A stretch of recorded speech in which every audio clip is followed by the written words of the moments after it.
eu quero meditar com vocês a partir de João capítulo 2, versos 13 a 22, passagem famosa em que Cristo purifica o templo, né? Mas eu quero trazer uma aplicação para este tema aqui, o zelo pela verdadeira espiritualidade no contexto da fé contemporânea. Como a gente está no ambiente de lição, podem interferir, perguntar, tá, parar, fiquem à vontade durante aí a exposição para questionarem aquilo que tiverem dúvidas, eventualmente. Só para deixar claro aqui esses conceitos que eu estou usando. Quando eu falo de fé contemporânea, estou me referindo a todo o espectro, a matriz religiosa do nosso país. As diferentes religiões, as diferentes formas de espiritualidade que temos no nosso país, né?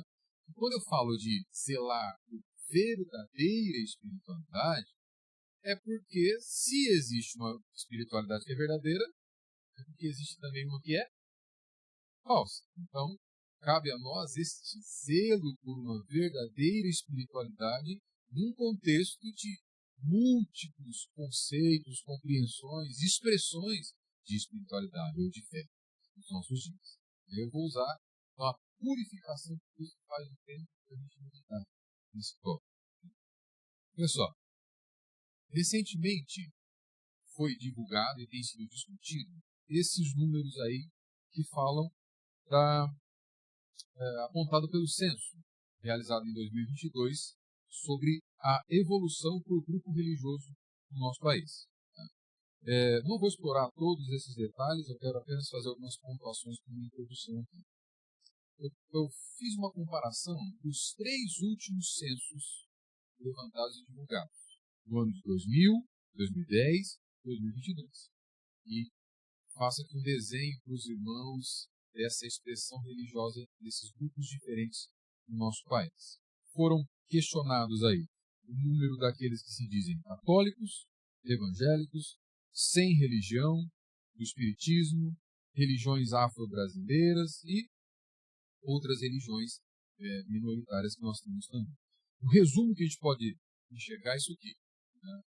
No que diz respeito ao número daqueles que se declaram católicos, romanos, que temos uma perda total aí de mais de 17% de pessoas que se dizem católicas desde o ano 2000, desde o censo realizado em 2000, o que reflete a queda mais acentuada desde 1872. Então, ao contrário do que alguns perfis de influências católicos têm dito na internet, temos experimentado avivamento do catolicismo no Brasil, o que os censos têm revelado ano após ano, na verdade, é uma queda acentuada como não se viu desde 1872 de católicos no nosso país. Em relação aos evangélicos, o que a gente tem aqui é uma expansão desde 2000, em que eu estou chamando ali de expansão contínua, entre aspas, e os irmãos vão entender por que ela está entre grandes aspas, porque a gente tem, inclusive, uma representação de espiritualidade falsa no meio desse número de evangélicos aqui, e os irmãos vão entender por que eu estou afirmando assim. Mas, nos últimos 22 anos, aí, um aumento significativo, crescente, entre aspas, vamos ver por quê. Isso aqui é que me chamou a atenção no último censo, e que eu vou explorar um pouco mais, que é este sim, um aumento constante, contínuo e até significativo daqueles que se declaram sem religião no nosso país. Aqui a gente tem, e eu vou explorar mais, os motivos, né, desses que se declaram sem religião. Tanto pessoas que não são ateus, tá? Nós vamos ver que existe uma expressão de espiritualidade aqui. Não são necessariamente ateus. Mas principalmente pessoas que experimentaram de alguma expressão de evangelicalismo, alguma igreja evangélica, e hoje estão dizendo o seguinte: não quero mais saber disso. Isso não serve para mim. Pessoas que se dizem sem religião. Esse sim, nos últimos 3 censos, apresentaram um crescimento significativo, constante. Não vou me deter muito nisso aqui, só quero trazer para os irmãos, e no final, se quiserem saber a minha opinião do porquê que também tem um crescimento expressivo de religiões afro-brasileiras, os irmãos podem perguntar, mas a ideia aqui é só apontar que também houve um crescimento simbólico dessas matrizes religiosas. O resumo da análise aqui, ainda para nós terminarmos esse ponto agora, é o seguinte. O primeiro ponto que a gente pode destacar é uma desmonopolização do catolicismo. Então, não tem-se avivamento católico. O que temos é um arrefecimento, uma diminuição. Um evangelicalismo em crescimento, entre aspas. Diversificação religiosa. Então, tem-se diminuído, tem pessoas saindo de catolicismo e de igrejas evangélicas, adotando outras formas de espiritualidade, adotando uma vida sem compromisso religioso, né? E diversifica as religiões. E aí sim um destaque para a irreligião ascendente.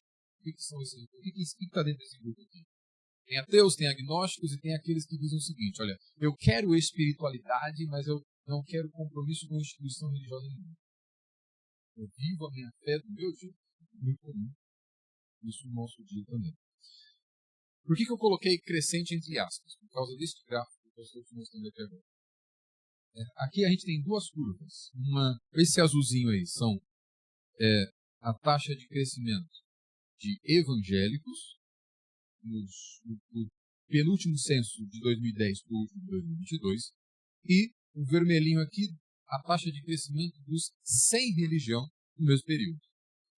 Taxa de crescimento é quando a gente compara o crescimento de um período em relação ao outro. Percebe que essa taxa de crescimento entre evangélicos, ela não é crescente. Ela é descendente, comparado aos sem religião. Continua ascendendo aqui.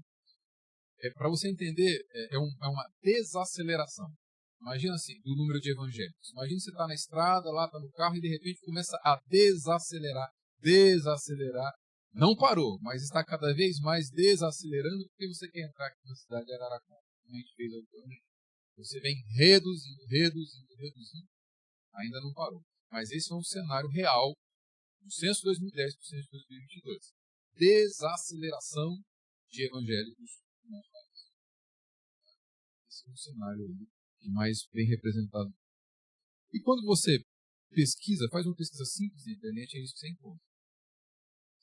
Principalmente entre jovens. Olha só, o que a gente tem aqui. Jovens sem religião superam católicos evangélicos em São Paulo e Rio. Principalmente esse eixo Rio-São Paulo é que o último censo identificou essa crescente de pessoas afirmando ser sem religião, especialmente jovens.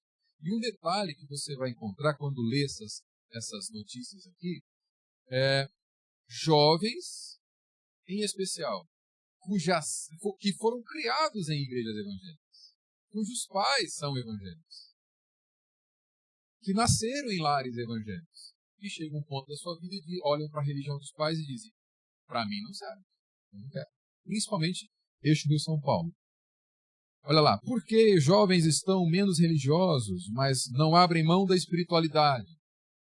Não é que eu não quero Deus, eu não quero o Deus que me apresentaram.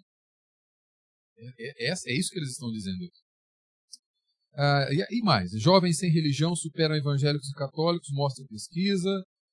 No Rio e São Paulo, jovens sem religião superam católicos e evangélicos. Uma simples pesquisa no Google de artigos jornalísticos, você vai ver uma afinidade como esses daqui. O meu objetivo de meditar com os irmãos é tentar responder essa pergunta. Por quê? Por que isso tem acontecido?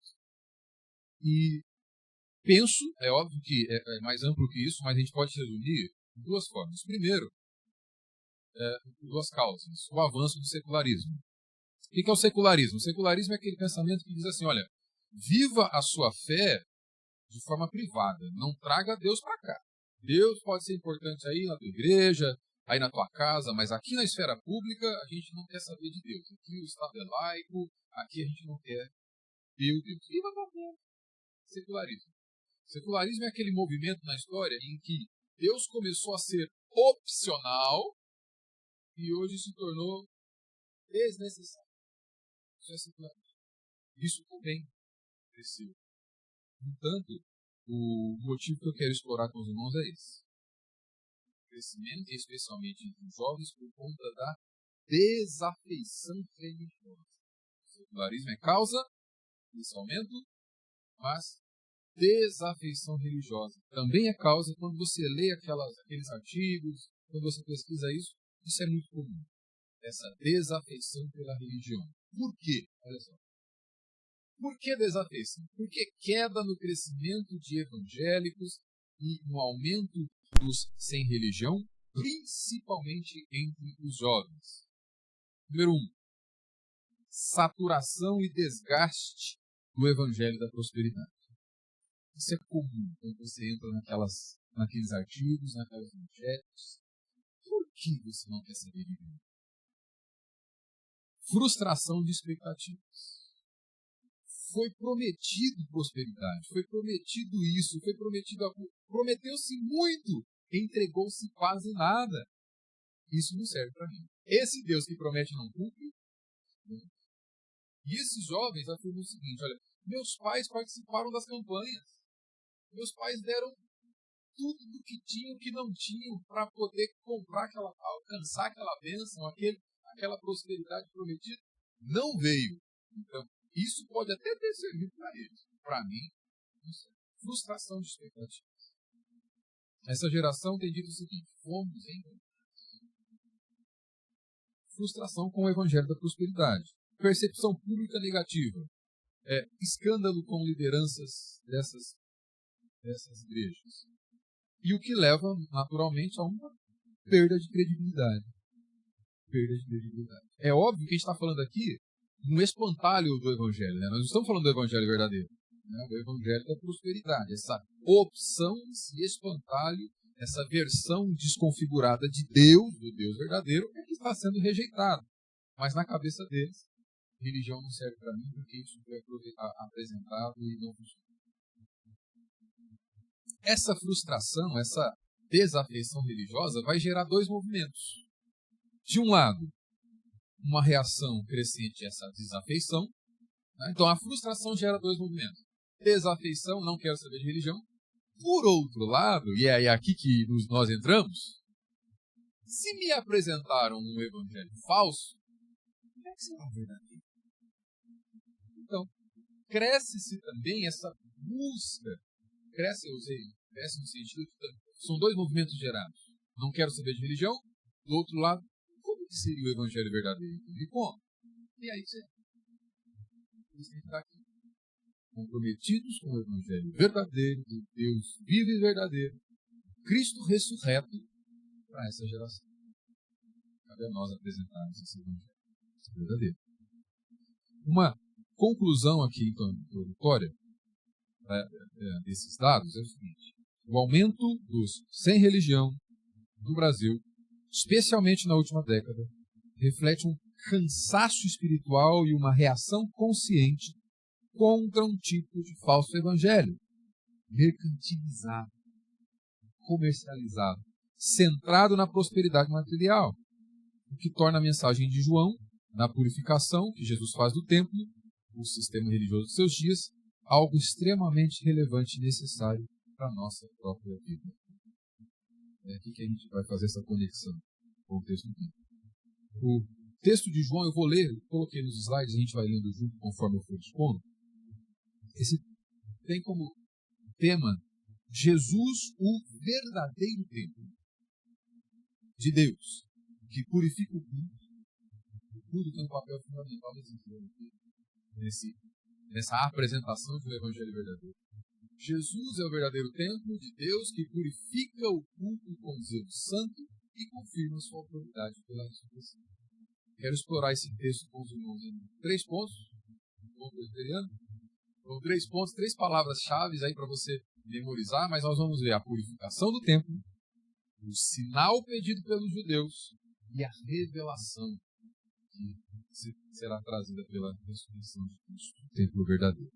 Então olha comigo aí, em primeiro lugar, a purificação do templo. Estando próximo à Páscoa dos judeus, subiu Jesus para Jerusalém e encontrou no templo os que vendiam bois, ovelhas e pombas, também os cambistas assentados. Tendo feito um azorrague de cordas, expulsou todos do templo, bem como as ovelhas e os bois. Derramou pelo chão o dinheiro dos cambistas, virou as mesas e disse aos que vendiam as pombas: tirai daqui estas coisas. Não façais da casa de meu pai casa de negócio. Lembraram-se os seus discípulos de que está escrito: o zelo da tua casa me consumirá. Perceba que João começa aqui fazendo uma menção à Páscoa. A menção à Páscoa aponta para o significado da obra realizada por Cristo, sua vida e obra. João, ao longo da narrativa do Evangelho, ele organiza essa narrativa em torno das festas judaicas. E frequentemente ele revela como que Jesus cumpre ou ressignifica essas festas, o significado dessas festas. A Páscoa, por exemplo, aponta para o tema do sacrifício substitutivo. Jesus, o Cordeiro de Deus, inicia o seu ministério entre as autoridades judaicas, purificando o templo na época da Páscoa, revelando o significado cristológico daquela libertação do Egito. Se cumpre agora, então, uma nova libertação, não de um Egito físico, mas da corrupção espiritual que a qual o seu povo estava dominado, inserido. Então Cristo ele sobe a Jerusalém naquela ocasião para celebrar a Páscoa, e a gente pode afirmar que isso acontece por duas razões. Em primeiro lugar, como Filho de Deus, se fez sujeito à lei por nossa causa. Então ele cumpre perfeitamente os aspectos da lei, inclusive da lei cerimonial. Ele buscava cumprir todas as ordenanças com exatidão. Primeiro motivo. E em segundo lugar, a gente pode afirmar também que Jesus aproveitava essas festas com grandes multidões para pregar o verdadeiro evangelho, apresentar que o reino de Deus devia chegar. Alguns comentaristas fazem uma afirmação interessante de que na véspera da realização de cada Páscoa, era costume dos chefes de família remover das casas todo tipo de fermento, simbolizando um processo de purificação daquela casa. Então eles afirmam que Jesus, possivelmente ao fazer isso, também está mostrando a purificação do templo, eliminando do templo tudo aquilo que contraria verdadeira espiritualidade. Verdadeiro culto centrado nele para Deus. Nos versos 14 e 15, que tem projetado aí, trata dessa purificação do templo. Os animais eram vendidos para sacrifício, né, e os cambistas trocavam moedas estrangeiras por moedas do templo. A grande questão é que essas práticas haviam se tornado abusivas, injustas, profanas e substituído a centralidade da adoração do culto. A evidência que o texto nos dá que o mercado, o comércio substitui a adoração é porque isso acontecia num lugar, no átrio dos gentios, que era justamente dedicado para a adoração dos gentios. A oração dos gentios. Era como se nós pegássemos um lugar dedicado ao culto a Deus, um lugar onde nós adoramos a Deus, e durante o culto disséssemos o seguinte: tira esse povo que está cultuando aqui, esse momento aqui de adoração não é importante, vamos aproveitar esse espaço aqui que a gente precisa vender. A evidência de que a adoração havia sido substituída pelo lucro é que um lugar destinado à adoração a Deus agora estava sendo destinado à venda. O átrio dos gentios, onde eles adoravam a Deus, estava sendo destinado à venda.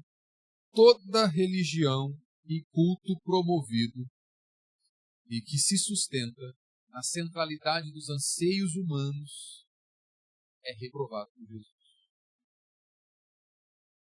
O chicote de cordas aqui que Jesus vai preparar e vai expulsar aquele povo demonstra que Jesus ele não apenas está expulsando os mercadores, mas rejeitando um sistema inteiro de culto vazio e centrado apenas na perspectiva financeira do indivíduo ali. O culto vazio e comercializado. Jesus rejeita culto vazio e comercializado.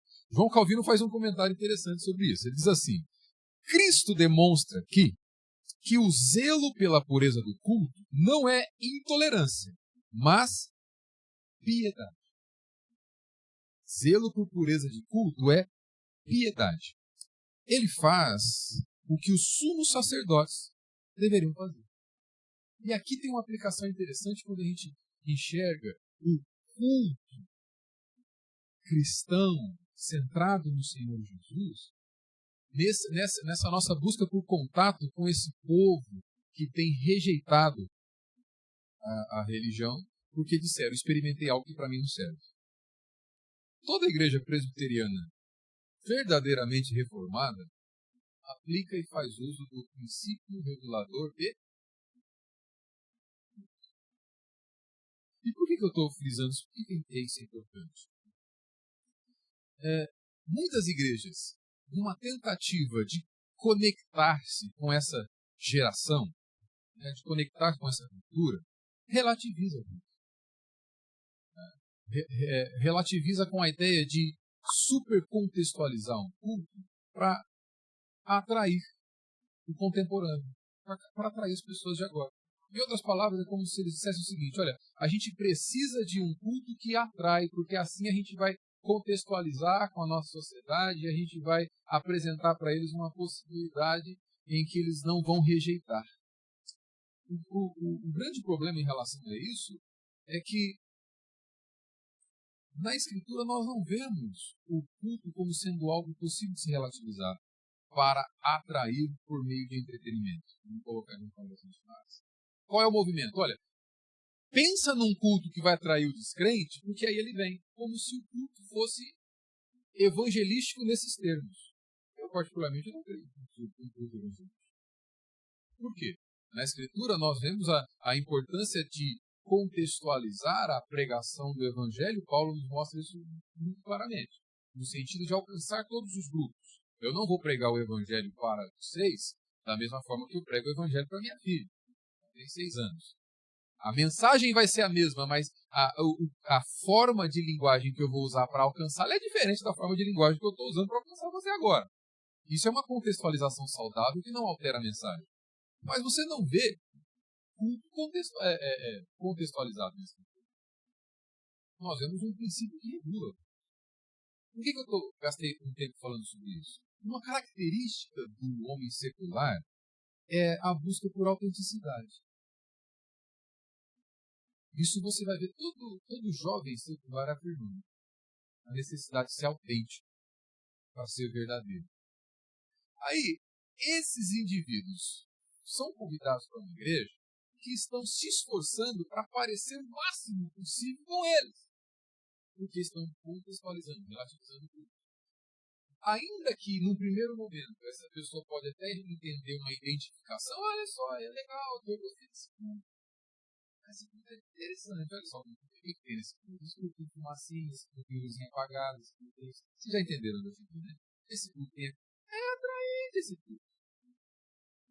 Ele me entretém. É interessante. O problema é que, a médio e longo prazo, é difícil concorrer com a Netflix quando o assunto é entretenimento. Ninguém vai para a igreja em busca de entretenimento. É difícil concorrer com o Instagram, com o Netflix, com o Prime Video. Por quê? As opções são muito mais variadas. Olha, eu não quero isso, eu quero aquilo. Você gasta mais tempo, às vezes, escolhendo o que vai assistir do que assistindo outra coisa. Isso é reflexo da mentalidade secular. É um cardápio gigante para mim. O problema é que, a médio e longo prazo, a igreja não vai conseguir concorrer com o entretenimento que o mundo nos oferece. Então, o movimento é um tiro no pé. Foi uma tentativa de relativizar o culto, contextualizar o culto para atrair o secularista, e no fim das contas ele vai dizer, olha, na verdade, não é muito diferente do que eu tenho lá fora. Então, vou continuar lá, porque lá não me pede compromisso nenhum. A igreja começa a pedir as coisas. A igreja começa a me cobrar compromisso. Lá fora eu não tenho que dar isso. Então, eu estou usando isso para aplicar porque uma coisa que essa geração valoriza é a autenticidade. E o culto reformado é autêntico. Porque ele é centrado naquilo que Deus quer dizer. Naquilo que o Senhor determinou. Jesus rejeita todo um sistema de culto centrado no homem. Isso é importante para nós meditarmos. Avançando aqui no verso 16, Jesus vai dizer: não façam da casa de meu pai casa de negócio. O templo, aliás, era chamado aqui de casa de Deus, porque foi ali que o Senhor ordenou que ele fosse invocado de uma maneira especial. Ali ele manifestava seu poder, ali ele consagrou para serviços espirituais e sagrados. E ao chamar o templo de casa de meu pai, Jesus se apresenta como o Filho de Deus. E ele já deixa claro de onde vem a autoridade para ele fazer o que está fazendo. Ele tem a autoridade de Deus para estabelecer a pureza do culto. No verso do templo e do culto. No verso 17, ele vai dizer: lembraram-se os seus discípulos de que está escrito: o zelo da tua casa me consumirá. Essa expressão me consumirá é importante, colocada no futuro aqui, porque indica a que custo pessoal Jesus estava disposto a ir para manter ou para fidelidade à santidade. Seria um custo altíssimo, ele seria consumido por conta desse zelo. O zelo de Cristo não é meramente emocional, é um zelo sacrificial. O zelo de Cristo pela santidade do culto, o zelo de Cristo pela centralidade de Deus no culto é sacrificial. E é interessante a gente ver também, importante, que os discípulos chegaram a essa compreensão com base nas Escrituras. João é enfático ao dizer ali que eles entenderam que está escrito: o zelo da tua casa me consumirá. Discernimento e santidade andam juntos. Andam de mãos dadas, com conhecimento da Escritura. É impossível discernimento e verdadeiro. Se nós estamos falando de espiritualidade verdadeira, num contexto aí de mosaico superficial de espiritualidades, um monte de opções que a gente tem hoje, discernimento, santidade andam de mãos dadas com o domínio do conhecimento da Escritura em todas as áreas da nossa vida. É pelo conhecimento das verdades bíblicas. Eu faço uma primeira aplicação aqui. Já vou te dar a dica como é que eu estou aplicando isso. A gente aplica aqui fazendo uma pergunta pastoral, uma pergunta evangelística e um desafio cultural. 3 pontos. A primeira aplicação: o zelo pela pureza em meio ao ceticismo e à desafeição religiosa. Como é que a gente zela por isso? E o aumento dos sem religião, especialmente entre os jovens, é mais do que um fenômeno estatístico. A gente não está aqui em uma aula de estatística. É uma reação afetiva e espiritual à perda de autenticidade do culto cristão. O aumento dos sem religião pode ser caracterizado como uma reação afetiva e espiritual à perda de autenticidade do culto. Assim como nos atos dos gentios, onde o espaço de oração foi ocupado pelo comércio e pelo interesse humano, hoje muitos sentem que Deus foi substituído pelo marketing, pela performance e pela promessa de prosperidade. Quando não, hoje muitos têm identificado que Deus tem sido substituído por um ídolo chamado eu. Não percam por coisa nova. O self, o eu, no centro. E eles têm enxergado isso. Então, olha só, as afeições verdadeiras, o zelo que parte do coração, a verdadeira fé transforma nossas afeições, transforma nosso coração. O problema de hoje não é apenas intelectual ou comportamental. Já há comentaristas que disseram que a nossa geração é a menos racional, porém mais afetiva de todas. Eu me sinto, logo sou. A geração que deu origem à modernidade é penso, logo existo. Não, hoje eu sinto, logo sou. Sinto assim, conheço assim que eu sou. Pois é. Mas isso é algo para a gente explorar. Os corações de muitos foram feridos por um cristianismo que parecia mais uma transação comercial do que uma relação de amor com Deus. Então eles chegam a essa conclusão. Isso não serve para mim. Eles sentem repulsa por aquilo que eles percebem como hipocrisia. Mas, ao mesmo tempo, muitos ainda têm sede por profunda espiritualidade. Por isso que eu afirmei no início que não é um movimento para longe da espiritualidade. É um movimento para longe da religião institucional. É isso que esses números fazem. Na tarefa de plantar a igreja lá em Pitangueiras, a gente tem percebido algo interessante. A gente trabalha com pequenos grupos para evangelização nos bairros. O evangelismo, e as pessoas convidam para ir para esses grupos. O que as pessoas têm dito para nós em Pitangueiras? Muitos desses pequenos grupos. Olha, aqui a gente vem. É bonito ouvir essa mensagem. Olha que coisa linda esse Jesus querendo. Então, quando você passa para um segundo movimento e chama essas pessoas para irem para a igreja, a resposta é: opa, não ultrapassa. Até aqui a gente vem. Aqui em casa, ouvir é um evangelismo a domicílio, né? Um delivery evangélico. Então, vem aqui, apresenta o evangelho. Excelente. A gente quer isso aqui. Isso aqui é legal. Mas compromisso com instituição religiosa. Então, o que tem sido rejeitado? É esse compromisso com o corpo. Por quê? O indivíduo está no centro. Você vai ouvir isso bastante hoje. O compromisso com o corpo tem sido rejeitado. Mas eu quero uma espiritualidade que eu possa levar no mundo. É isso que essa geração está vendo. Porque conheceu um corpo diferente do de Cristo. E disseram o seguinte: instituição não é para mim. Eu quero até Deus. E até alguns artistas dizem, né? Jesus é 10. O fã-clube é que...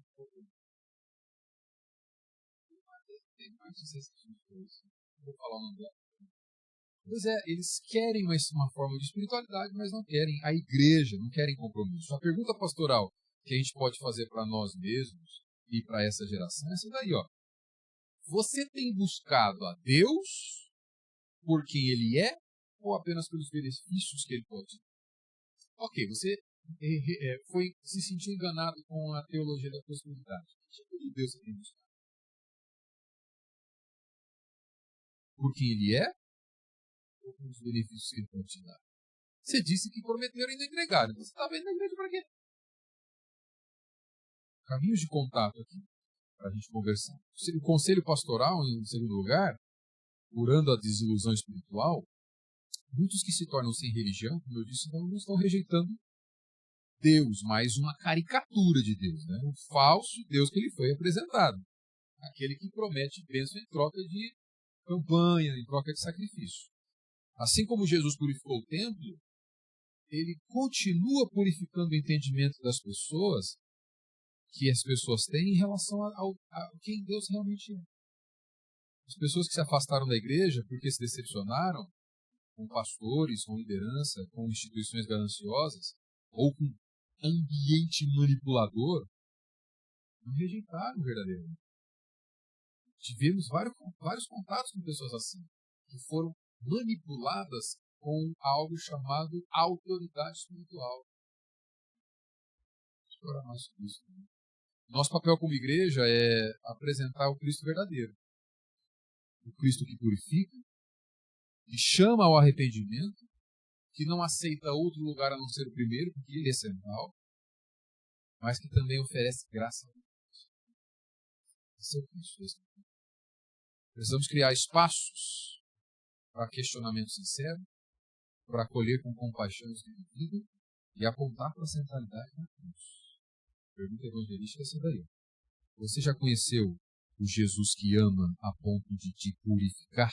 Te ama tanto que não quer que você fique do jeito que você é. E que te chama para uma nova vida, não baseada em barganhas, mas em graça. Esse é o Cristo real. Não é aquele que vai se doar para você na medida em que você se doa para ele. Olha, então, se você der tanto, eu te dou tanto. O Cristo real é aquele que se esvazia. Foi até as últimas consequências na cruz. Porque não há qualquer possibilidade de barganha com ele. Se ele não se entregasse tudo por amor a nós. Nós jamais o alcançaríamos ou chegaríamos até ele. E por fim, nesse ponto, a interação com a cultura secular, uma fé que faz sentido no nosso tempo, a gente precisa dialogar com essa cultura sem ceder aos relativismos. Vamos moldar aqui. O que eles estão querendo? Vamos moldar aqui para chamá-los a atenção. O jovem pós-moderno, eu coloquei o jovem aqui, mas o homem pós-moderno valoriza autenticidade, integridade e justiça. Muitos abandonaram a religião institucional porque não viram isso nada. A purificação do templo, então, nos ensina que Deus rejeita o culto vazio e a manipulação religiosa. A igreja deve ser esse espaço de contracultura, uma comunidade simples, centrada na palavra, com um culto reverente e vida comunitária marcada por compaixão e integridade. Lembra? É a sociedade, é a geração menos racional, porém mais afetiva. Uma comunidade apaixonante. Tem poder de alcançar esse culto. Para agora e pela providência de Deus. Olha o nosso desafio cultural ali. Em vez de oferecer promessas vazias de prosperidade, a igreja precisa convidar a cultura a redescobrir a beleza de um evangelho que confronta o pecado, mas também cura, acolhe e dá novo sentido à existência.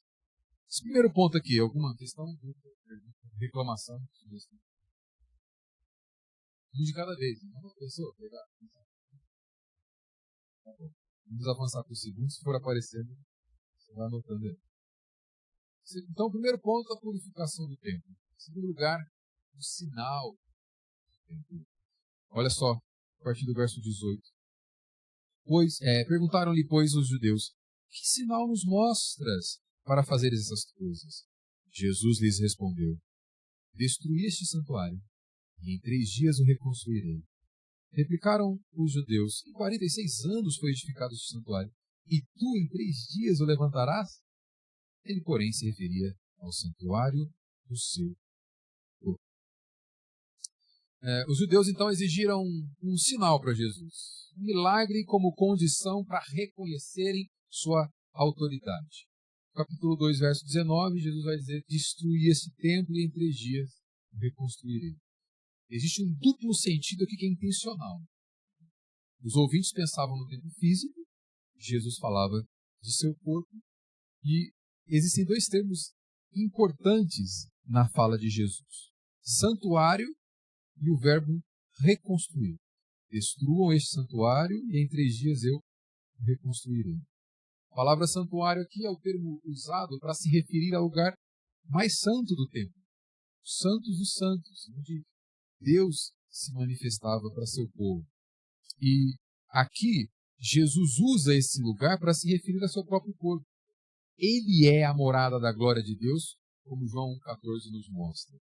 E a segunda palavra importante é o verbo reconstruir, que se você pesquisar no Novo Testamento, ela vai aparecer vezes traduzida por levantar, erguer ou ressuscitar.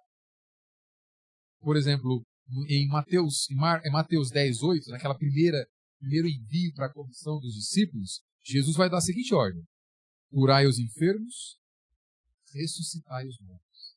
E ele usa esse verbo que ele está usando. Destrua esse templo em 3 dias e eu o reconstruo, o reerguerei, o ressuscitar. Está sugerindo, desde já, o poder de Cristo sobre a morte. Eles pedem um sinal. E Jesus se revela como aquele que tem poder para vencer. Embora a palavra santuário, então, tenha sido usada por causa de uma situação concreta, Jesus se refere ao próprio corpo. O corpo de Cristo era de modo especial essa habitação da divindade. Na sequência, mais uma vez, João vai explorar a cegueira espiritual. Percebe? Cegos espirituais podem estabelecer todo um sistema religioso. É o que está acontecendo aqui. A religiosidade não parou, o culto não parou, homens cegos espiritualmente, ainda estavam estabelecendo ali religião. Veja como que Cristo vai tratar isso. João explora a cegueira espiritual para nos ensinar alguma coisa. No verso 20, eles disseram: em 46 anos foi edificado esse santuário, tu em 3 dias o levantarás? O mal entendido aqui é intencionalmente explorado por João. Os leitores de João sabiam que Jesus falava de seu corpo. O verso 21 está dizendo isso. Ele, porém, se referia ao santuário do seu corpo. Mas os líderes religiosos, aqueles responsáveis pelo funcionamento religioso dos seus dias, não conseguem entender. Mostrando aqui um contraste entre a sabedoria humana e a revelação divina. Se Deus não abrir os olhos espirituais pelo novo nascimento, os homens nada podem fazer por si só, nada podem compreender por si só. Na sequência do Evangelho vai ficar nítido isso no diálogo com Nicodemos. Nicodemos vai fazer afirmações ali, né? Nós vemos que o Senhor veio de Deus. O que Jesus responde para ele? É necessário nascer de novo. Tem a ver uma coisa com a outra? Pois é. Nicodemos está fazendo a afirmação impossível de ser feita por um homem natural. Então está desenhada aqui a simbologia do templo. O templo era o lugar da habitação de Deus entre os homens. Com Cristo, a presença de Deus não está mais atrelada a um local físico, mas a uma pessoa. E tem um cara que resumiu a implicação disso de uma forma poderosa para nós. O Bavinck vai dizer assim: em Cristo, toda a teologia do templo se realiza. Isso aqui é fundamental para essa nossa atuação com esses sem religião. Né? Com esses que um dia experimentaram o evangelho falso e disseram: isso aí não serve para mim, porque prometeram coisas que não entregaram. Isso aqui é importante para você meditar. Ele é o lugar de encontro, o sacrifício, o sacerdote e a glória. Cristo é o lugar de encontro. É impossível você ter experimentado uma espiritualidade verdadeira, uma religião verdadeira, a menos que tua vida tivesse sido centrada em Cristo. Se você não experimentou a centralidade de Cristo, você não experimentou o lugar de encontro. Você rejeitou algo que te apresentava uma caridade, mas não o evangelho. Cristo é central para alguém que experimenta a verdadeira espiritualidade. Se Cristo é o centro, a pergunta que a gente deve fazer é: o que está girando em torno de Cristo, então? Ele é o centro do quê? E a resposta aqui é tudo. Em Mateus 28, Jesus vai dizer: toda a autoridade me foi dada no céu, nos céus e na terra. Não há nada que não seja Cristo referente. Tudo deve ser centrado em Cristo. Tua vida, teu casamento, a educação dos teus filhos, a forma como você gasta o dinheiro, a forma como você, inclusive, vai na igreja. Tudo é centrado nele. O culto é centrado nele. A leitura da palavra é centrada nele. A forma como você faz negócios é centrada nele. O problema é que não foi isso apresentado para essa geração que rejeitou o falso Cristo. O Cristo verdadeiro eles não conheceram. Isso aqui é central. Cristo é o ponto de encontro com Deus. Se você não experimentou uma vida centrada em Cristo, você experimentou o Evangelho. O sacrifício. Muitos dessa geração ouviram o seguinte: faça um sacrifício com Deus. E você vai ver ele. Deus se vê obrigado a te abençoar, rapaz. Faz um sacrifício. No culto de libertação de sexta-feira, você vem, traz tudo que você tem, você vai ver. Você vai pôr Deus na parede. Cristo. Uma religião na qual Deus precisa do meu sacrifício para exercer graça, não é a religião apresentada por Cristo. Porque o verdadeiro evangelho não é centrado naquilo que você pode fazer, mas é no que ele já fez e nas implicações que isso tem para mim. A verdadeira espiritualidade é uma correspondência à obra consumada. Ele é o sacerdote.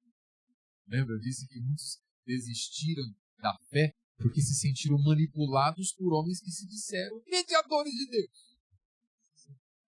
A gente conheceu pessoas que nem a própria profissão não escolhia se o pastor não liberasse. A gente conheceu pessoas que não trocavam de médico se o pastor não deixasse. Por quê? Porque eu sou o homem de Deus. Aí a pessoa faz uma graduação que não queria fazer, se sente frustrada inteira. E esse negócio de Deus não é para mim. Deus mandou eu seguir essa profissão de vida. Estão rejeitando? Falso. E a glória?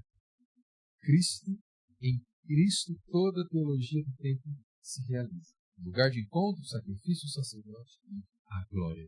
O culto onde Cristo não é central não promove glória verdadeira. Religião onde você está no centro jamais vai ser religião verdadeira. Ele é digno de todo mundo, somente ele. E aplicando esse ponto rapidamente, olha só.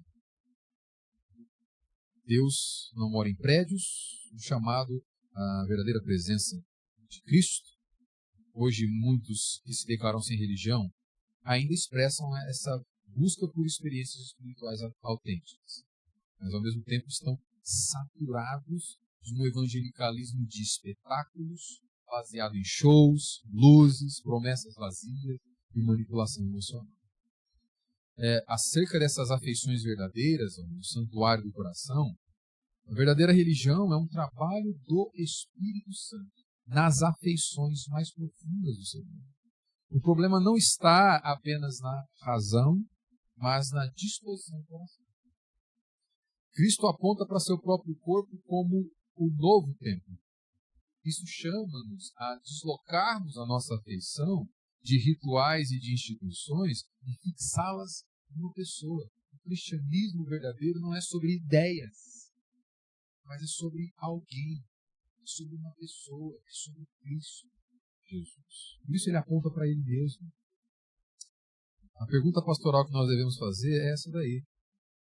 Você tem buscado experiências religiosas externas ou tem encontrado comunhão verdadeira com Cristo? O verdadeiro tempo. O que você experimentou do cristianismo? Eu ia na igreja todo domingo, eu ia até nos cultos de libertação lá nas campanhas. Eu experimentei tudo isso. Como Cristo, a sua relação com Ele te muda? De dentro para fora. Como que esse aspecto de dentro para fora do Evangelho mudou de você? Eu fui em todos os cultos. A nossa interação, em segundo lugar, o conselho pastoral. Olha só a pergunta aí. Reconhecendo os sinais da graça. Conselho evangelístico. Não busque meros sinais externos. Isso vale para eles, isso vale para nós também. Que a cruz, olhe para a cruz, perdão, não busque meros sinais externos. Olhe para a cruz. A ressurreição é sinal definitivo de que Deus está presente, de que Ele ama, de que há esperança para as pessoas. Não por acaso, a ressurreição não é mera doutrina para você estudar na escola bíblica dominical e agora eu sei mais uma doutrina clássica do cristianismo. A ressurreição tem implicações práticas. Porque se Jesus ressuscitou e Ele é quem Ele diz ser, eu já não sou mais de mim mesmo. Se Jesus ressuscitou e Ele é quem diz ser, a minha vida não pode ser de outro. Porque Ele é Senhor. Ele é Deus. Eu tenho dito, eu acredito que a maior religião do nosso país não é o cristianismo, não é o catolicismo, o evangelicalismo, todas as coisas assim. Mas é algo chamado dualismo. Eu já falei sobre isso aqui, cara. A última vez que eu vi. Você sabe como que é o dualista? O dualista é aquele em que Jesus é o Senhor do seu período de culto. Saiu daqui, sou eu que mando. Eu é que determino a forma como os meus filhos vão ser educados, eu é que determino a forma como eu vou fazer negócios na empresa, como eu vou lidar com o meu patrão, como eu vou lidar com meus vizinhos. Quem manda sou eu. Esse tipo de religião não muda ninguém, não muda você, não muda a congregação, não muda. Quanto mais a cultura secular. Não há contato com a realidade diária. A ressurreição tem uma implicação direta na nossa vida, porque ela diz que esse rei é vivo e verdadeiro. E se você o serve, já não é mais do teu jeito, é segundo a vontade dele. Destrua esse templo, eu reconstruirei em 3 dias. Ele ressuscitou, ele vive rei e ele é teu dono. A forma mais clara de se experimentar isso é viver segundo os seus decretos, não os nossos desígnios. Isso é autenticidade cristã. A gente sai do centro. Um outro dono assume o trono. Jesus Cristo. A interação com a cultura secular é justamente essa. Deus fora das 4 paredes. Olha o desafio cultural ali. Ao invés de convidar as pessoas apenas para vir à igreja, e a gente deve fazer isso, precisamos primeiro convidá-las a encontrar-se com o Cristo ressurreto. O verdadeiro templo é o próprio Salvador, e todo aquele que nele crê torna-se parte da nova morada de Deus no mundo. A igreja como corpo vivo, não como edifício. Claro até esse ponto? Certo? Vai ter prova no final. Está claro. Por fim, a revelação do templo. Olha só, verso 22.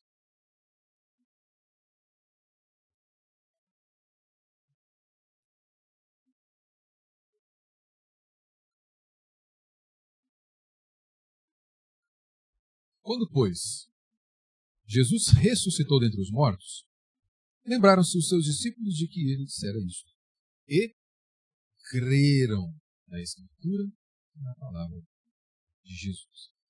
Veja como que João está desenvolvendo o texto dele aqui. Olha só. Verso 19. Jesus lhes respondeu: destruam este santuário e em 3 dias eu o reconstruirei. Observe esses destaques aí que são importantes. Ele, porém, se referia ao santuário do seu corpo.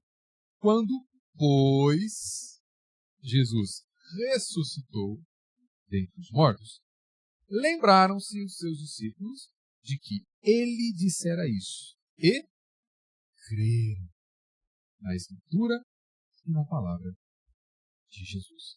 Percebam que João diz que a ressurreição é a chave para a compreensão e para a fé dos discípulos.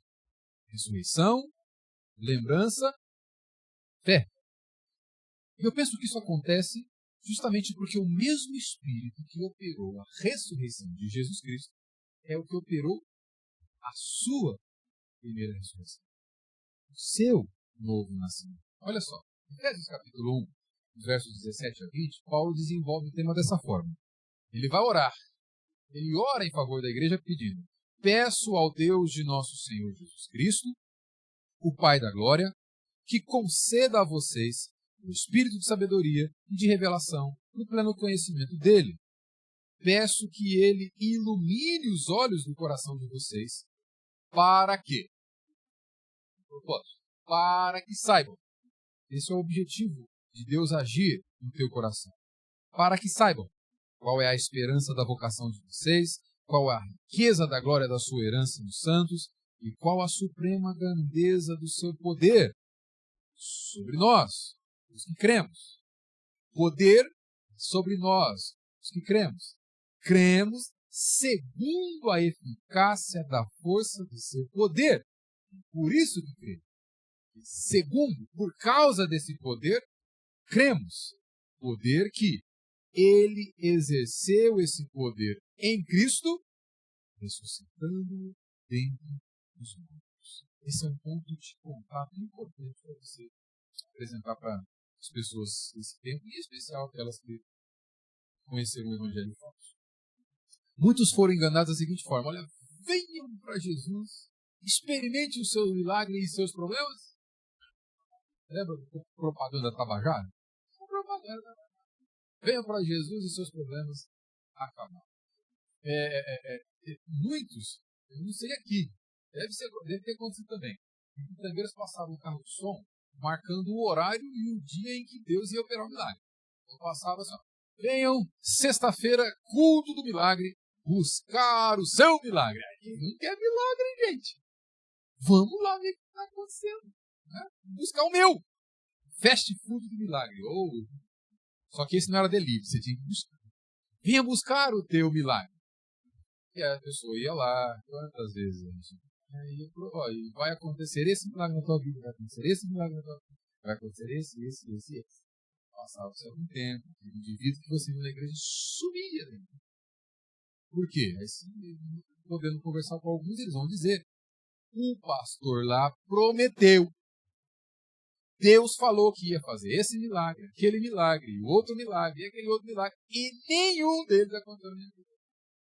Se Deus mente, eu não quero.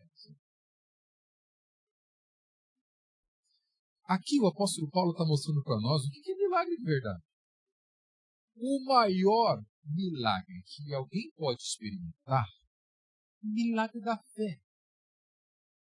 Fé, não como uma confissão positiva, mas essa convicção, esse braço fraco nosso que se apega a Cristo e jamais se larga dele. O apóstolo Paulo está mostrando para nós aqui que o poder que Deus usou para te levar da descrença para a crença, da morte espiritual para a vida espiritual, da cegueira para a capacidade de ver Jesus, é o poder que ele usou para ressuscitar Cristo dentre os mortos. Você que crê já foi alvo de um milagre maravilhoso. Equiparado pelo apóstolo Paulo com o milagre da ressurreição do próprio Cristo. O poder que Deus realizou no corpo morto de Cristo, trazendo de volta à vida, é o poder que ele executou em você, para que você cresça. A condição do homem natural ela é tão desesperadora que é necessário um poder deste tamanho para que ele creia. Você jamais creria se não fosse alvo desse milagre. Então hoje nós não fazemos esse tipo de propaganda, né? Venha buscar o teu milagre. Para os crentes nós dizemos: venha celebrar a Deus pelo milagre que Ele já realizou na tua vida. Te tirando do império das trevas e transportando para o reino do Filho amado, te dando perdão e paz. Isso é milagre. Abrindo os teus olhos, tirando as escamas dos teus olhos espirituais para que você visse a beleza do Redentor e se apaixonasse por Ele. Isso é milagre. Tirando o coração de pedra e dando de carne para te traspassar, te ferir e te fazer quebrantado para Ele. Isso é milagre.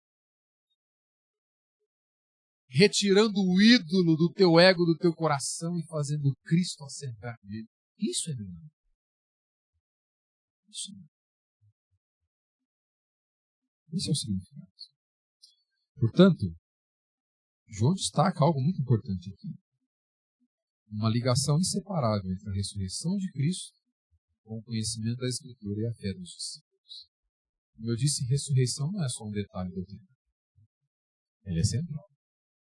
Se Cristo não ressuscitou, em vão é a nossa pregação. Paulo diz. Se Cristo não ressuscitou, vamos e bebamos. Mas Ele vive e reina. Reina sobre quem? Reina sobre o quê? Ele é o dono de tudo. Inclusive, especialmente. Ele é o dono. Terceira e última aplicação aqui. A ressurreição que abre os olhos, na dúvida, para a fé. Essas afeições santificadas. O verdadeiro cristianismo, então, não é mera aceitação intelectual de doutrina.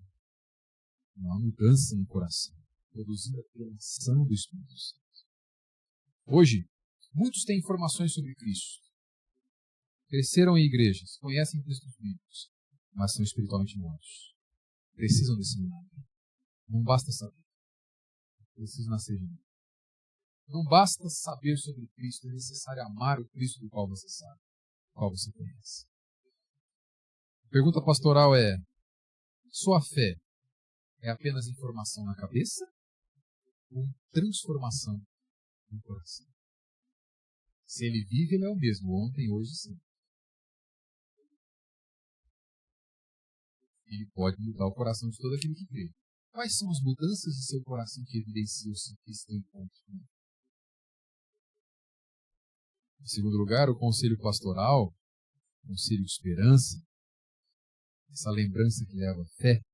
Se hoje você sente que sua fé está fria, que Deus está distante, ou que a Bíblia parece sem vida, volte-se para o Cristo ressuscitado. Reveja sobre a ressurreição, estude ela novamente.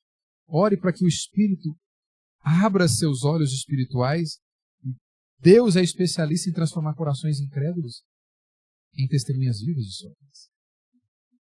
E por fim, a nossa interação com a cultura à nossa volta, fé racional e a experiência real. Se você busca um sentido real, investigue honestamente a ressurreição. Leve-os a investigar isso. Investigue você com eles. Leia os evangelhos com o coração aberto. A fé cristã convida a razão e a experiência com Deus. É uma experiência que vai além da confissão nacional, experimenta corações transformados para aqueles que se conheceram. Há evidências empíricas na vida daqueles que foram encontrados por Jesus. Apresenta a vida, mas apresenta o evangelho. Agora sim, concluindo, para você poder fazer perguntas, os censos de 2010 e 2022 mostram enfraquecimento, desaceleração do crescimento evangélico e um aumento do sem religião, especialmente entre os jovens, como reação ao desgaste causado pelo falso evangelho da prosperidade. Mas devemos encarar essa crise, na verdade, como um processo de purificação conduzido por Cristo, que continua zelando por sua igreja, como fez ao purificar comigo. O cansaço espiritual abre espaço para um retorno ao evangelho genuíno, centrado na graça e na cruz. Ele abre espaço para a desafeição religiosa, mas abre espaço para que o evangelho verdadeiro seja conhecido. Aí você entra. Com esperança na soberania do Rei, cremos que o reino de Deus continuará crescendo, até que a terra se encha do conhecimento da glória de Deus, como as águas cobrem o mar. Habacuque 2,14. Pelo poder da ressurreição de Deus. Amém? Ele é o Rei dos Reis, mesmo ontem e hoje será eternamente. Dúvidas? Essa classe facilita, né? Ah, só foi eu falar. Brincadeira.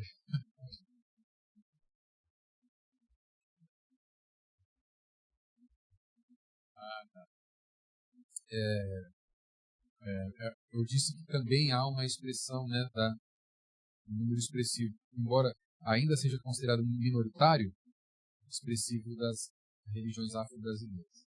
E é justamente por ser considerado minoritário. Eu penso que são dois caminhos. Primeiro, porque o advento da cultura woke também chegou no Brasil. Em resumo, isso aqui mas cultura woke é uma espécie assim, de pessoas se levantando, uma cultura de promoção de minorias. Alguém aqui já leu aquele Revolta dos Bichos, Revolta do George Orwell? Né? O sonho de todo oprimido é se tornar opressor. Né? Então, esse movimento também chegou no Brasil, de promoção de minorias. Isso alcança religiões afro-brasileiras por terem sido, por longos anos, consideradas minorias. Então, é necessário promover aqueles que nunca foram promovidos. Esse é o pensamento da cultura woke. Então, existe uma militância cultural de promoção desses grupos.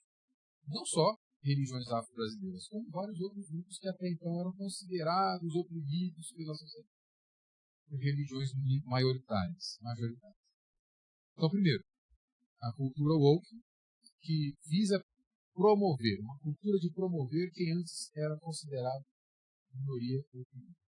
E, por consequências, uma classe de artistas vai abraçar essa ideia. E a cultura sempre influenciou o comportamento humano. As artes sempre influenciaram. Tanto que os pensamentos que hoje as pessoas abraçam, eles não é porque a maioria, né, a cultura popular abraça, não é porque eles sentaram para ler filósofos que desenvolveram grandes teorias.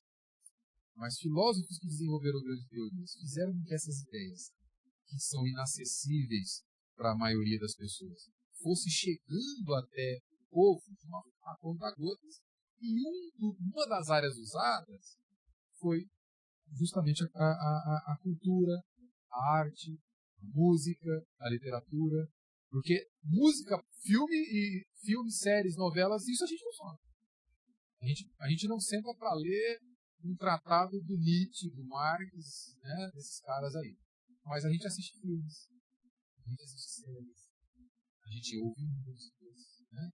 Então a conta-gotas, isso foi chegando na cultura pop, na população dessa forma.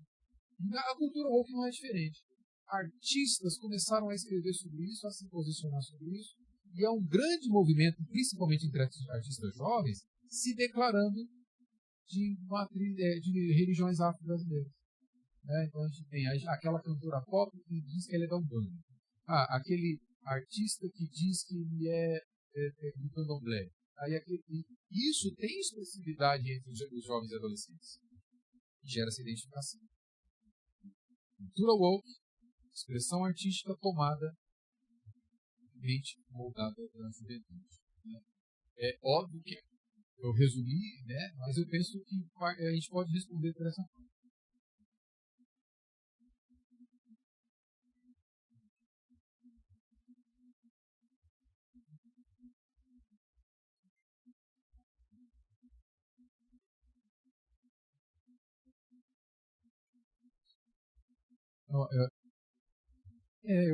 Eu acho que talvez a nossa falha no discipulado vai prejudicar essa centralidade de Cristo que eu defendi desde o início.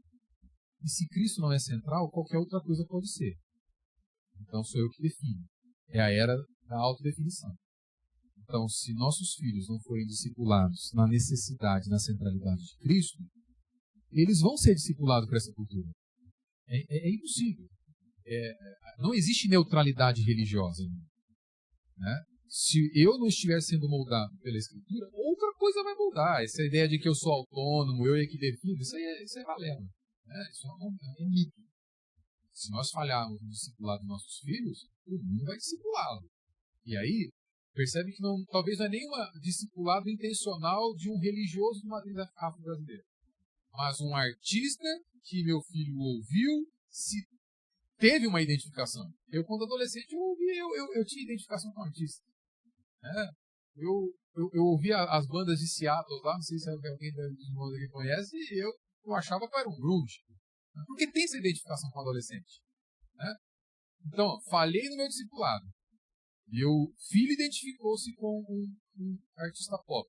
Esse artista pop que ele fala se torna lei. Para isso que tem que estar identificado com ele. Vou usar o exemplo. Eu não sei se é um nome, a Anitta se declarou um bandista. Olha só, a Anitta, gente. Pensou. Tem acontecido em cidade grande, cidade pequena, Pitangueiras, aconteceu um boom de jovens e adolescentes em problema. Quando eles passam ouvindo seus Spotify, são esse tipo de gente assim. Falha do discipulado e aí, por consequência, se eu não fiz o meu trabalho aqui, o mundo faz o dele.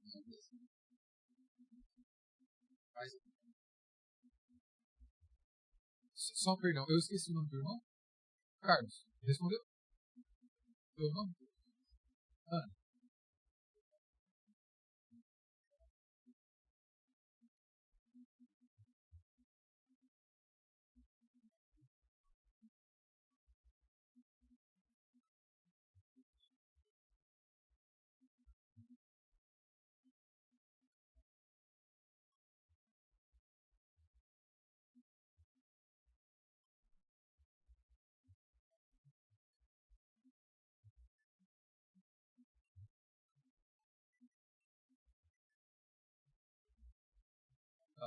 Porque eu penso que é porque essa confissão que ela faz não é genuína, na verdade.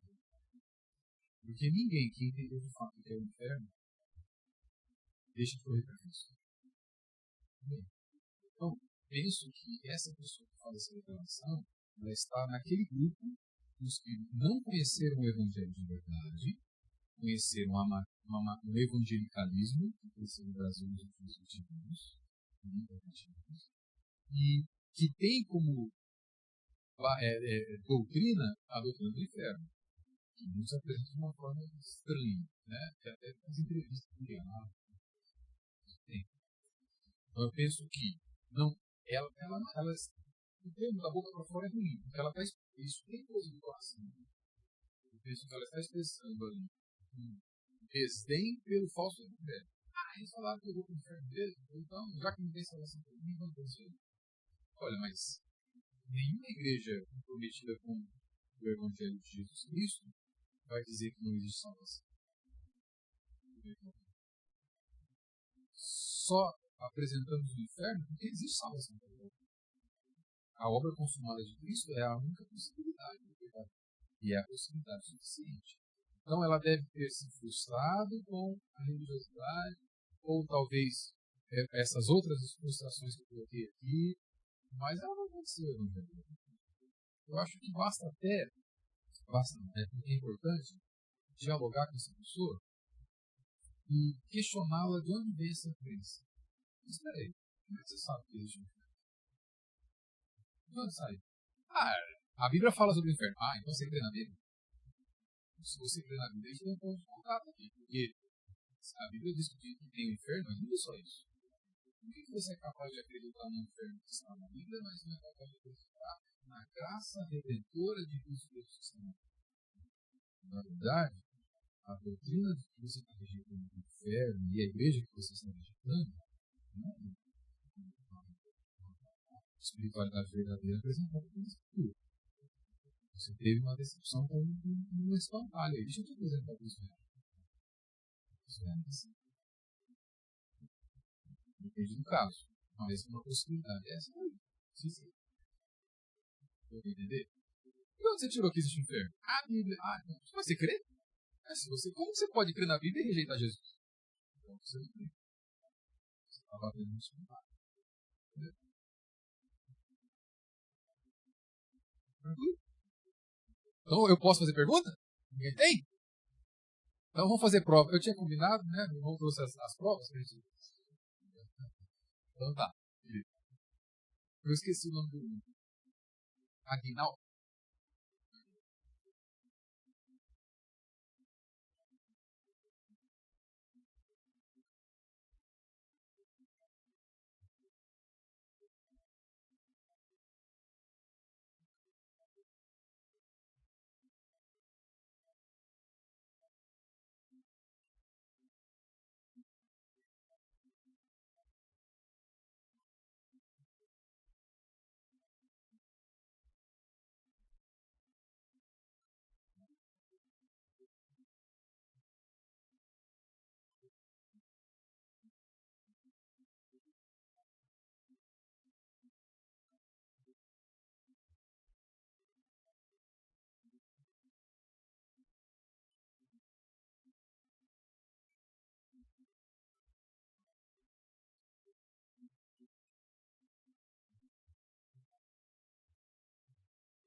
Eu acho que é.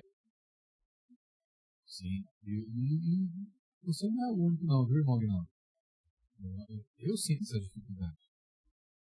Acho que todos nós sentimos dificuldades quando você começa a defender o que acredita, né, e tem esses reveses contrários. Né? Mas eu acredito que isso só aconteceu por conta de um recuo ou dessa falsa espiritualidade do meio religioso brasileiro. Porque se não existe neutralidade no mundo, quando Deus olha para a terra, ele vê dois grupos de pessoas. Os que estão restaurados em Cristo Jesus, semente da mulher, semente da serpente. Os que estão em rebeldia. Não existe muro. No sentido de não existe neutralidade, não existe meio termo. Eu não sou nem de cá nem de lá, estou esperando uma hora aqui. Não, se eu não. João 3,18 vai dizer que quem crê tem vida eterna, quem não crê vai dizer que ele será condenado? Como que o texto lá é construído por João? aquele que não crê já está condenado. Então, a presença da igreja no mundo é uma luta constante, desde o Gênesis, com um povo rebelde. E toda vez que eu recuo dentro de uma atitude de algo que eu tenho que fazer,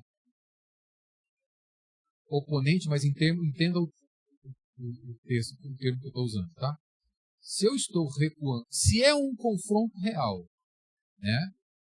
O reino de Cristo ele é o rei, ele é o soberano, aqueles que são súditos desse reino devem viver não mais para si mesmo, mas para a glória dele, da forma como ele estabelece que nós devemos viver. Ele é o Senhor. Né? Não sou eu, não você. Ele é o Senhor e eu devo viver da forma como ele estabelece. Se Cristo deve ser central, como eu falei, em todas as áreas da minha vida, inclusive no meu ambiente público de trabalho, é ele que manda, eu vou ser sujeito aos meus pares e ao meu patrão, enquanto as ordens deles, os posicionamentos deles, não forem contrários ao meu Senhor. Por isso, os cristãos primitivos foram perseguidos, porque eles disseram: César é Senhor, enquanto eles não transgridem a lei do meu Senhor. Por isso, ninguém que se submete a todas as autoridades do mundo, sem esse tipo de posicionamento, vai ser perseguido. Né? Dito isso, cada vez que eu recuo num tipo de confronto, meu oponente vai fazer o quê? Vai embora? Se eu estou recuando no confronto, o que o meu oponente vai fazer? Ele vai partir para cima. O espaço que a igreja abandona, o mundo domina. O discurso que a igreja abandona, o mundo domina. Então, houve um tempo em que o evangelicalismo disse o seguinte: olha, universidade, filosofia, alta teoria, esse tipo de coisa, isso aí, não, a gente precisa se retirar, isso aí é do mundo. O que o mundo fez? Tá bom, deixa que eu administro. Lembra que eu disse? As ideias começam aqui em cima, mas ela vai chegar aqui embaixo. Toda vez que a igreja recuou em fazer o trabalho dela de salgar a terra, para que eles vejam nossas boas obras e glorifiquem o nosso Pai que está no céu, toda vez que nós falhamos em nos posicionar ou nós nos omitimos pela falta de ousadia, eles vão ganhando mais espaço. E aí vai ficar cada vez mais difícil.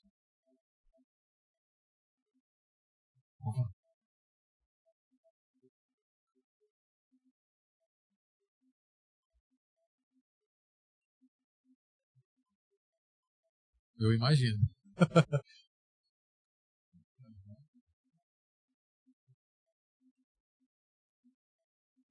Se tornou, né? Não era, vai.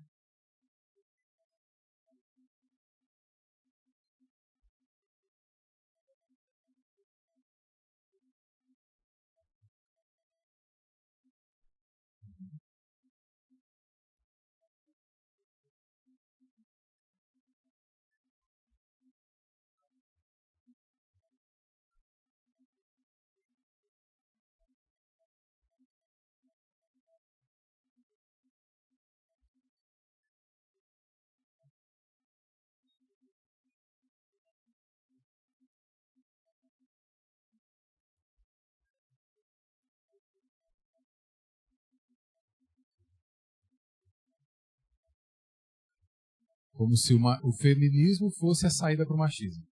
Eu já ouvi isso dentro da igreja.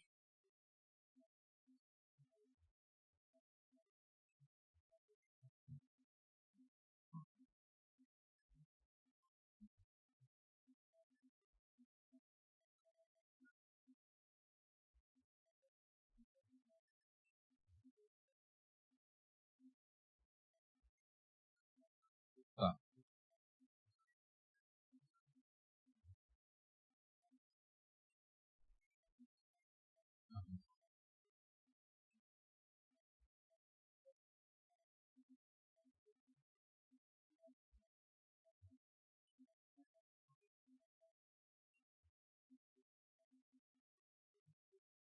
Sim.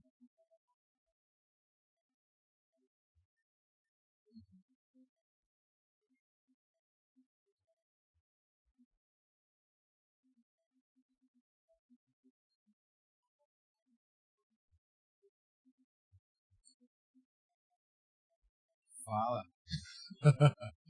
Fala. É que assim, eu entendo o embate do irmão. Eu pude dar aula por 1 ano e meio, mais ou menos, 2 anos, numa escola particular. Né? Quando eu dei aula de filosofia, não podia entrar nesses negócios, física e matemática. Mas, muitas vezes a gente abandona o espaço do debate porque perdoe a generalização. Eu sei que toda generalização é complicada, mas para os irmãos entenderem. O brasileiro, inclusive o crente brasileiro, tem um defeito. Não gostar de estudar. Principalmente no nosso tempo, em que é tudo rápido. Por que vídeos acima de 3 minutos não viralizam? De 5 minutos? A pessoa não tem paciência. A teologia que muitos têm adquirido hoje, o conhecimento que muitos têm adquirido hoje do funcionamento da alma humana, é de TikTok, irmão. É de reels do Instagram. Não, já viu bastante. Você tem 10 minutos? Eu vou ver vídeo de 10 minutos. Por quê? Não querem refletir, não querem parar, não querem pensar. Esse tipo de discussão não é simples. A resposta é muito simples. Jesus é Senhor sobre os céus e a terra. Né? Nós sabemos isso, então isso já nos dá uma convicção para defender a nossa fé. No entanto, a tradução para eles é que não é tão simples. Nós lidamos com gente que não é tão racional. Estou chamando de irracionais, não é isso? Mas é uma geração mais afetiva do que racional. Então, o que eu sinto desfaz a minha biologia. Então, é mais afeto, é mais coração do que razão, né, nesse sentido. Então é difícil realmente esse tipo de diálogo, nesse confronto aí. Mas tem meios, principalmente de articular as incoerências. Mas quem disse que machismo é a saída para o feminismo? E quem disse que só existem 2 opções? Que o extremo oposto é a saída para o outro extremo oposto. É falta de equilíbrio. Bom, a gente tem, como cristãos, temos dificuldade para sermos equilibrados, quanto mais um debate complexo como esse. Mas, por não conhecermos a origem disso, por que as pessoas passaram a pensar assim, e a gente tem dificuldade realmente para abordar isso, não é só na escola. Escola principalmente, né? Porque é ali que formam os pensadores. E aí se pega um professor. O irmão deu o exemplo de uma colega de trabalho, que o que aprendeu foi, não numa universidade. Hoje no Brasil, as universidades precisam até, eu penso que poderia até rever esse nome. Porque universidade dá a ideia de algo único, ou dá a ideia de algo plural. Isso que é universidade, certo? E aqueles que já foram universitários sabem o que eu estou falando. Hoje nós temos mais um padrão de uniformidade do que de universidade. Pensar diferente já não pode. Mas por que a gente deixou esse espaço também? Né? Então aí o secularismo avançou porque a igreja desistiu de alguns espaços. Mas, principalmente essa área em que o irmão está, e devemos orar pelo irmão Aguinaldo, se tiver mais professores, gente ligada com escola, com educação, porque é uma área de difícil acesso. O irmão vai precisar se mergulhar cada vez mais aí nos estudos, mas extremamente necessária para a gente, para a igreja se mostrar como sal de terra e luz, contar para o Senhor Jesus.